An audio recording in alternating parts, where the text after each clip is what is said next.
제가 전 신약성경 299페이지입니다. 고린도후서 12장 7절부터 10절까지.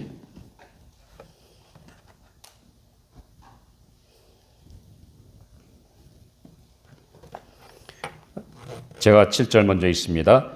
여러 계시를 받은 것이 지극히 크므로 너무 자만하지 않게 하시려고 내 육체에 가시 곧 사탄의 사자를 주셨으니 이는 나를 쳐서 너무 자만하지 않게 하려 하심이라.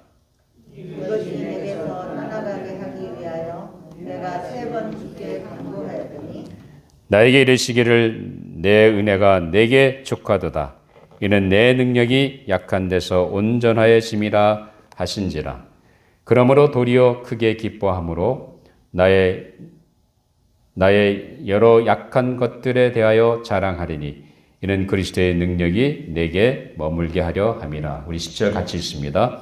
그러므로 내가 그리스도를 위하여 약한 것들과 능력과 궁핍과 박해와 곤고를 기뻐하노니 이는 내가 약한 그때에 강함이라.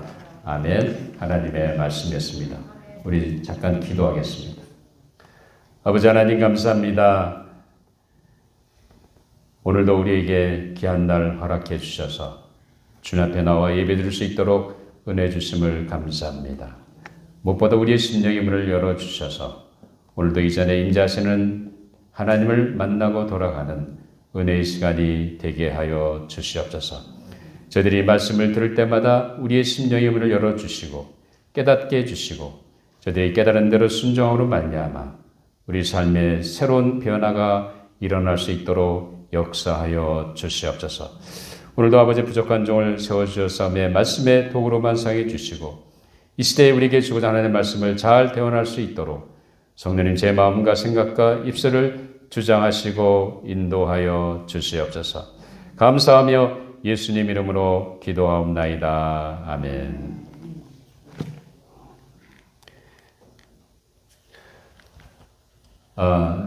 우리가 일상생활 살아가면서 많은 사람들이 뭐 마찬가지겠죠. 우리도 성공을 추구하면서 그리고 출세를 지향하며 인생을 살아갑니다. 그러니까 점점 더 이 세상은 물질 만능주의와 성공 위주의 삶으로 나아가고 있습니다. 출세를 위해서 살잖아요. 성공을 위해 살잖아요. 그러니까 우리는 자꾸 내가 이 땅에 살면서 성공하기 위해서 뭔가 나름대로 자기의 역량을 키워갑니다. 기술이든지 경험이든지 아니면 지혜든지 지식이든지 뭔가 자꾸 내가 그것을 배워서 남에게 뒤떠지지 않고 반드시 내가 하는 일에 성공하기를 원합니다. 자, 그런데 여러분들 그래서 사람들이 성공을 하기 위해서는 뭔가 자기가 뭔가 나야 되잖아요. 점점 더 세상이 급격하게 변화되는 이 세대 속에서 변화되는 것에 적용하지 못하면 우리는 쉽게 도태되어 버리고 맙니다. 우리 지금까지 이 역사 속에서 보면 어떤 회사는 갑자기 망하게 됩니다. 그게 왜 그래요? 시대가 변화되는 그 조류에 변화를 이렇게 옛날 것을 자꾸 고집하고 나가게 되면 결국 변화되는 사회 속에 적용을 못하기 때문에 결국은 회사가 파산하든지 결국 없어지게 됩니다. 우리 인간의 삶도 역시 마찬가지죠. 그렇기 때문에 우리는 늘 선수들이 역량을 키우잖아요. 그렇죠? 하사를 쏘는 선수든지 골프하는 선수든지 농구든지 어떤 스포츠 경기든지 자기의 역량을 키워서 어떻게든지 자기가 그 게임에서 큰 활약을 하기를 원합니다.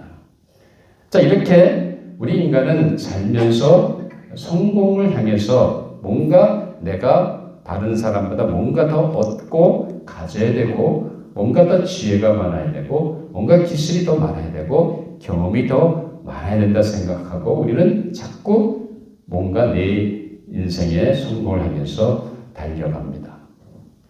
근데 이렇게 달려가다 보면 성공지향주의 이 삶에 익숙해지다 보니까 우리의 신앙생활도 마치 신앙생활의 성공을 향해서 나아가는 우리의 모습을 보게 됩니다.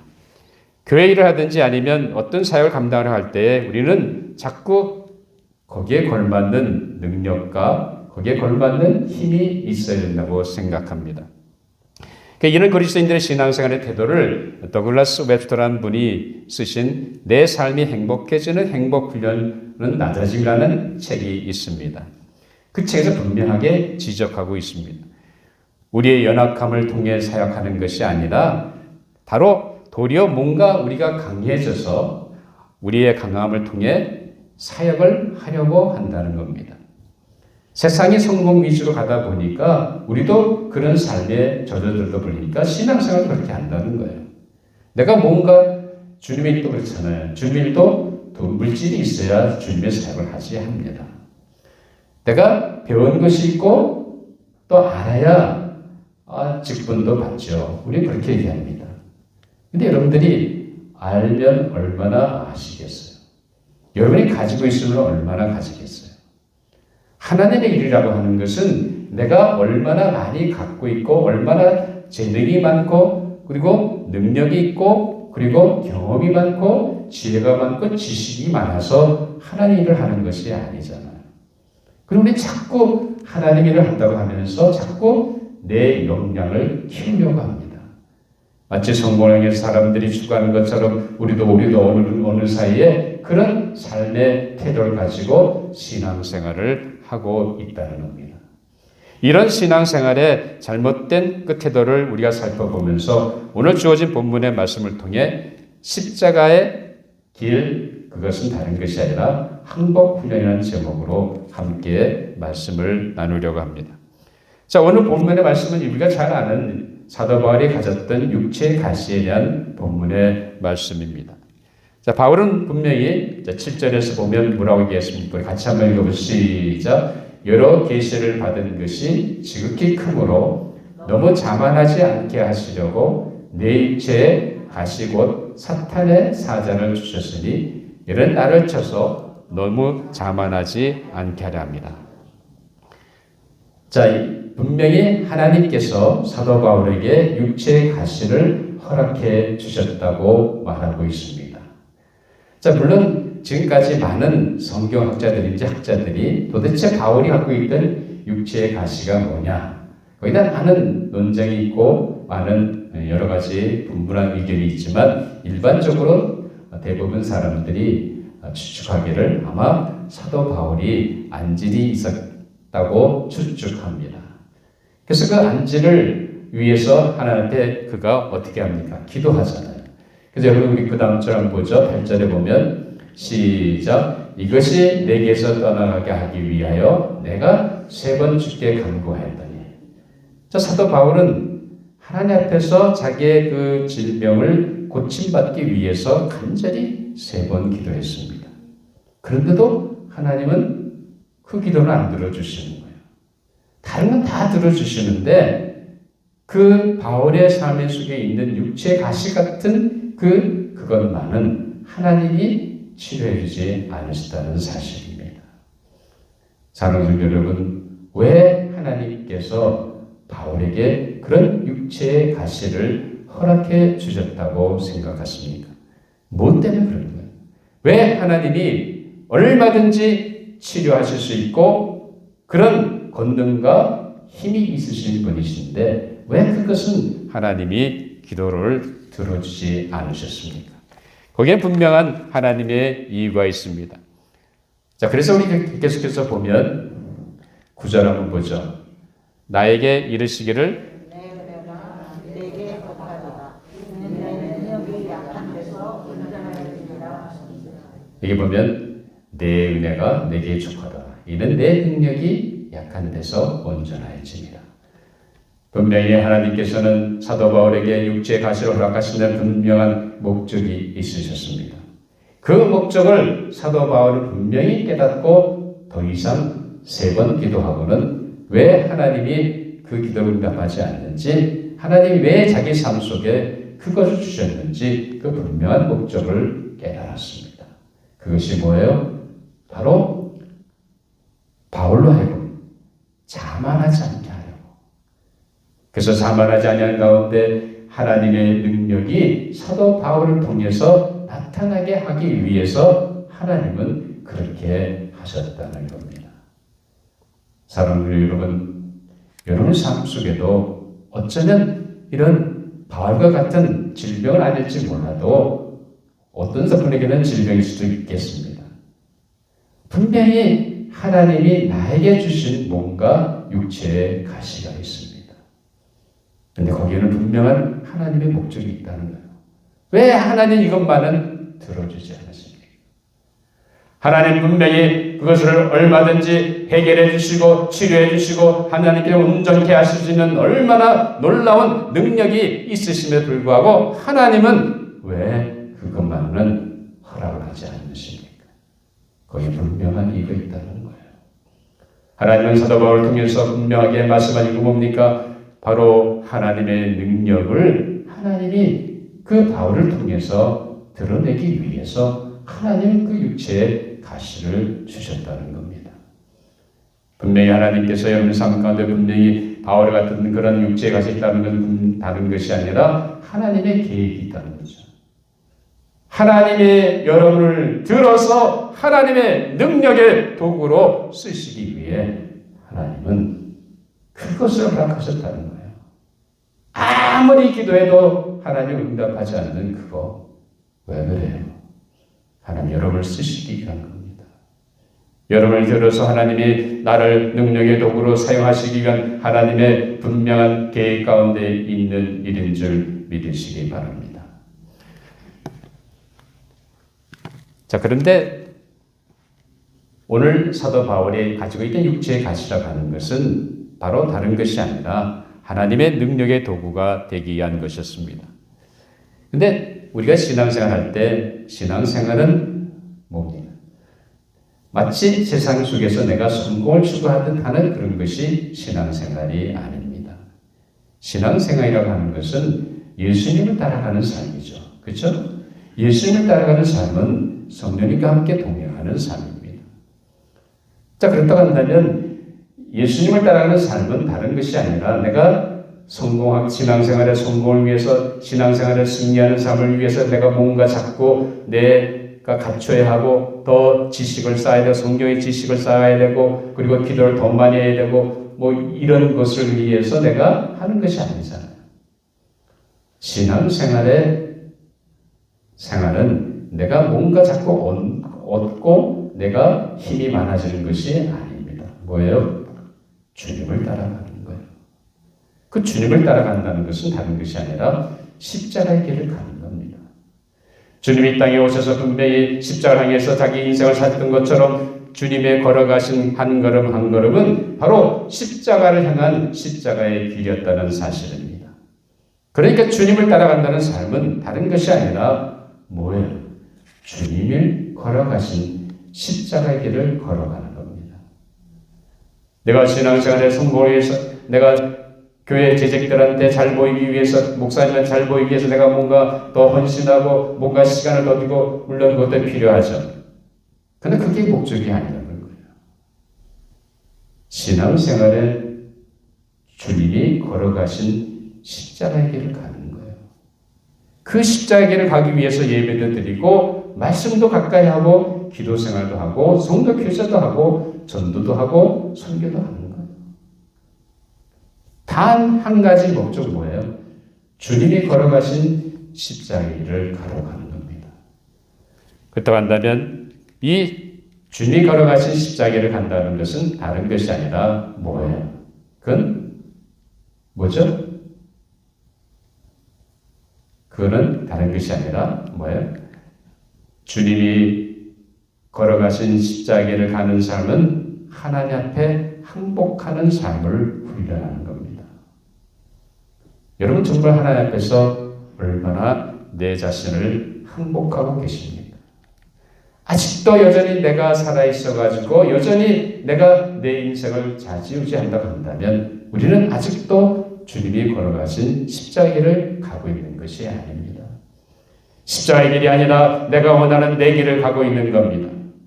주님이 나를 건져주셔서 하나님의 자녀가 되게 하시는 것은 다른 것이 아니라 주님이 걸어가신 그 십자가의 길을 걸어가는 거예요. 그 십자가의 길은 다른 게 아니라 날마다 나의 삶 속에서 하나님 앞에 항복하는 훈련을 해가는 생활입니다.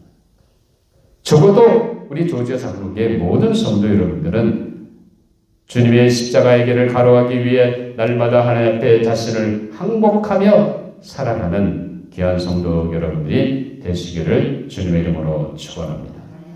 자, 그렇다 한다면 우리가 어떻게 하나님 앞에 항복하며 살 수 있겠습니까?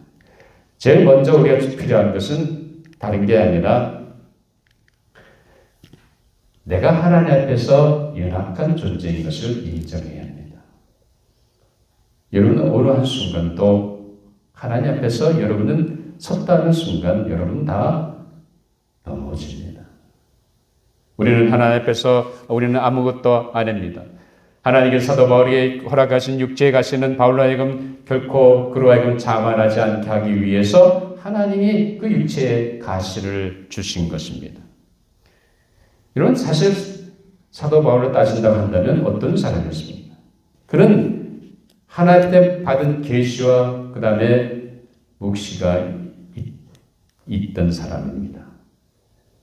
하늘 셋째 하늘까지 올라가서 하나님의 계시를 본 사람이에요.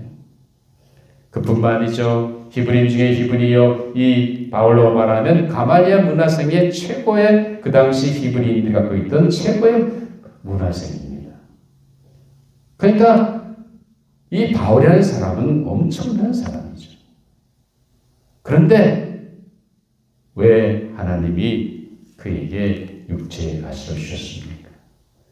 그로 하여금 자고하지 말라는 거예요. 자만하지 말라는 거예요.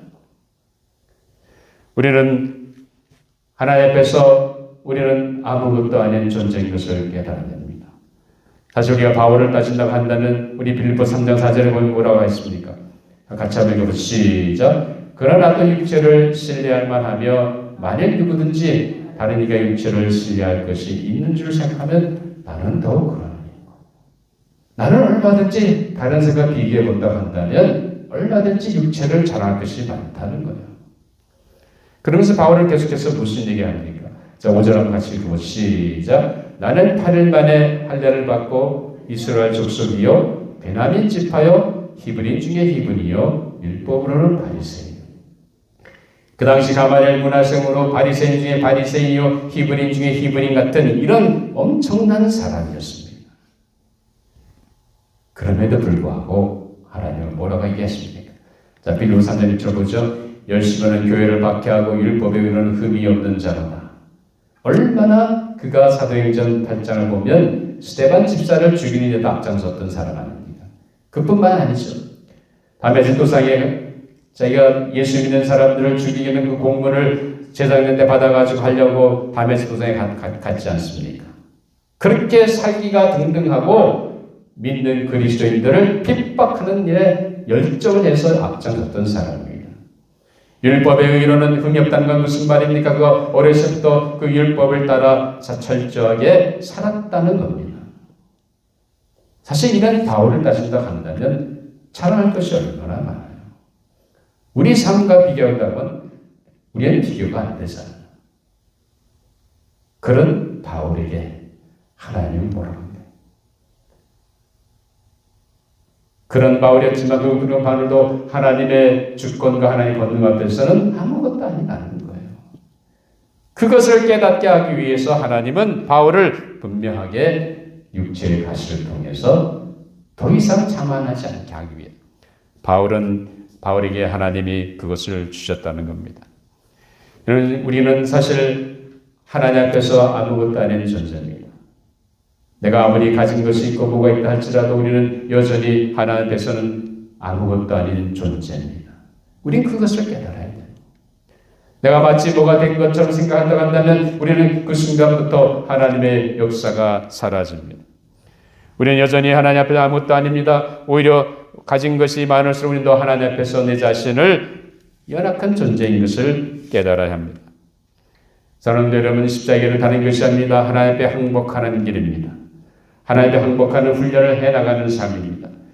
그러기 위해서 먼저 뭘 해야 됩니까? 나는 하나님 앞에서 아무것도 아닌 존재. 나는 연약한 존재입니다. 나는 하나님이 만드신 창조물 중에 하나의 단순한 피조물에게 불과하다는 것을 우리는 깨달아야 합니다.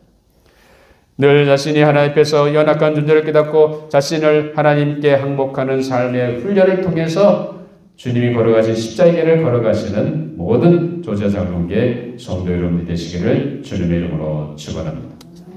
둘째로 우리가 어떻게 하나님께 항복할 수 있겠습니까? 둘째는 하나님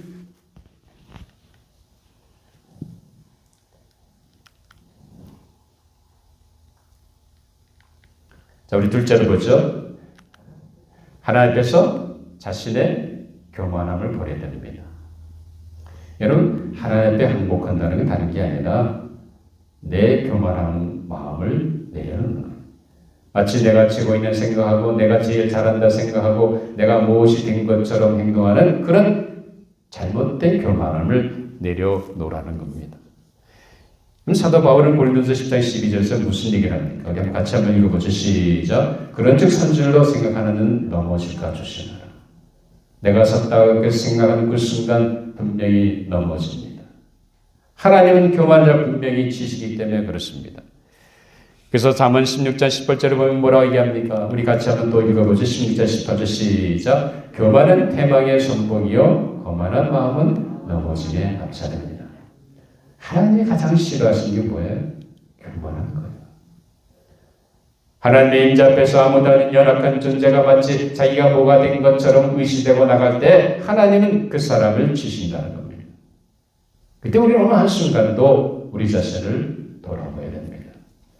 교만한 마음이 있다고 한다면 우리는 결코 하나님 앞에 항복할 수가 없습니다. 내가 아무리 다른 사람보다 낫다고 생각한다 할지라도 우리는 철저하게 하나님 앞에서는 아무것도 아닌 존재인 것을 분명히 깨달아야 됩니다. 여러분, 사도 바울은 자신이 자만하지 않기 위해서 그는 날마다 어떻게 했습니까? 그는 자기가 얼마든지 다른 사람에 비해서 내놓을 것이 많은 사람 아니었습니까? 그런데 불구하고 그가 자만하지 않기 위해서 그는 날마다 하나님 앞에서 뭐라고 합니까? 우리 같이 한번 보죠. 고린도후서 12장 10절 말씀. 그러면 내가 그리스도를 위하여 약한 것들과 능력과 궁핍과 박해와 곤고를 기뻐하는 이는 내가 약한 그때의 강함이라.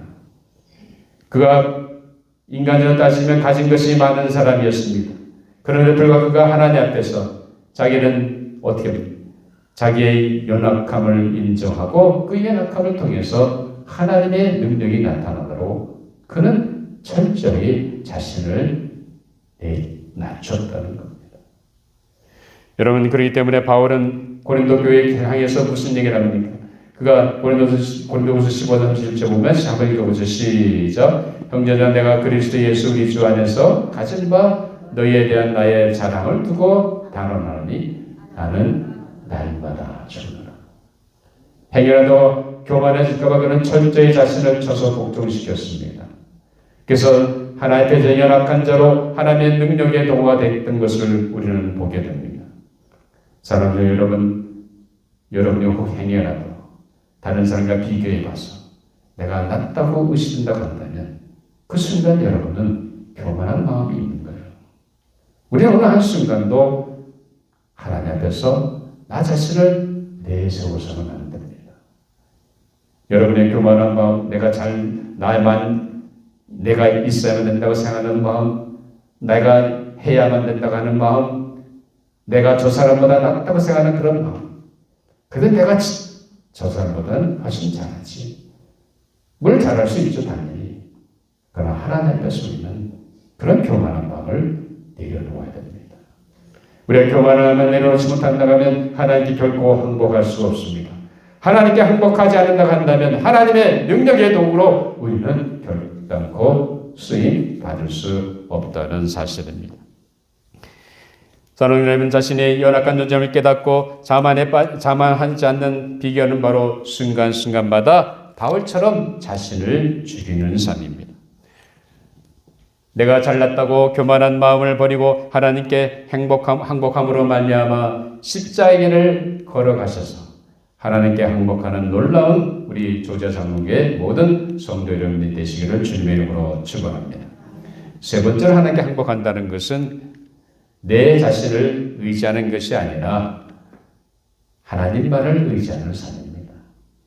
여러분이 내 자신을 의지하려고 하는 그 순간 우리는 하나님의 의지하는 것이 아닙니다. 내가 가진 것이 있고 내가 지식이 있고 경험이 있고 또 내가 받은 은사가 있다고 해서 내가 할 수 있다고 생각하는 그 순간 하나님은 나를 통해서 역사하지 않습니다. 여러분 바울은 9절에서 무슨 얘기를 합니까? 여기 우리 한번 아까 읽었습니다. 다시 한번 찾아보죠.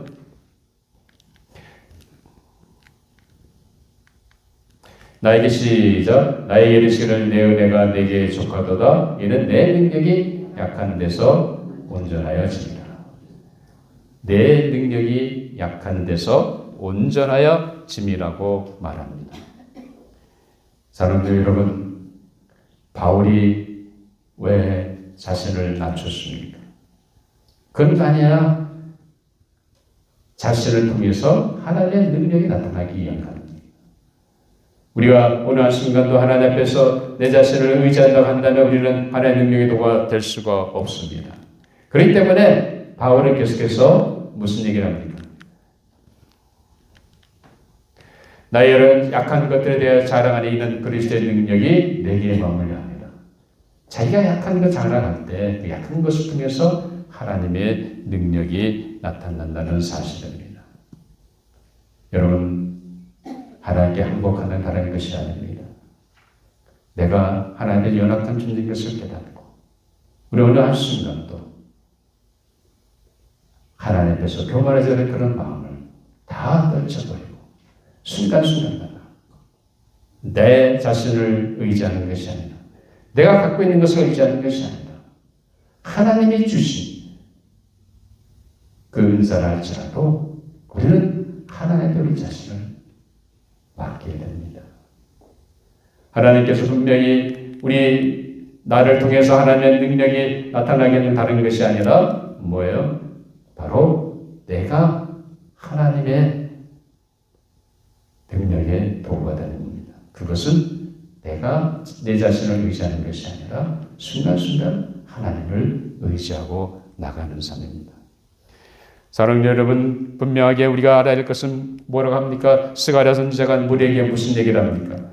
스가랴 선지자는 분명하게 그가 내게 대답하여 이르되 여호와께서 스룹바벨에게 하신 말씀이 이러하니라. 만군의 여호와께서 말씀하시되 이는 힘으로 되지 아니하며 능력으로 되지 아니하고 오직 나의 영으로 되느니라 말씀합니다. 하나님의 일은 하나님의 성령을 통해서 이루어지는 것. 내가 뭔가 가졌다고 해서 되는 것이 아닙니다. 내 힘으로 되는 것이 아니라는 것. 그렇기 때문에 우리는 철저하게 어떻게 하나님 항복합니까? 내 자신을 의지하는 것이 아니라 그때마다 하나님의 능력을 의지하고 나아갈 때 하나님께서 분명히 나를 통해서 역사하신다는 사실입니다. 사람들 여러분, 하나님께 항복하는 건 다른 데 있는 것이 아닙니다. 내가 하나님 앞에서 나의 연약한 존재인 것을 분명하게 깨닫는 겁니다.